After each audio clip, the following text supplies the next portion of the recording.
Hi friends, சுவையான சத்தான carrot சாதம் எப்படி செய்கிறதுன்னு பார்க்கலாமா? ஒரு 4 டேபிள் ஸ்பூன் அளவுக்கு எண்ணெய் ஊற்றிக்கணும்.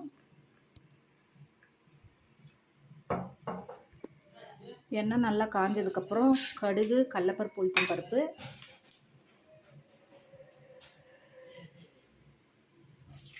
கொஞ்சம் கருவேப்பிலை, சீரகம்,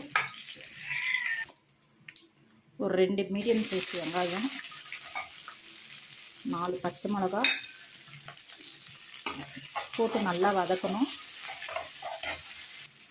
வெங்காயம் வதங்கிறதுக்கு கொஞ்சோண்டு சால்ட் போட்டுக்கணும். ஒரு 1/4 டீஸ்பூன் மஞ்சள்தூள் போட்டுக்கணும்.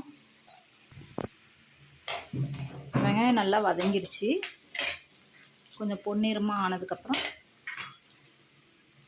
2 கேரட் திருவி வச்சுருக்குறேன், அதை போட்டுக்கணும்.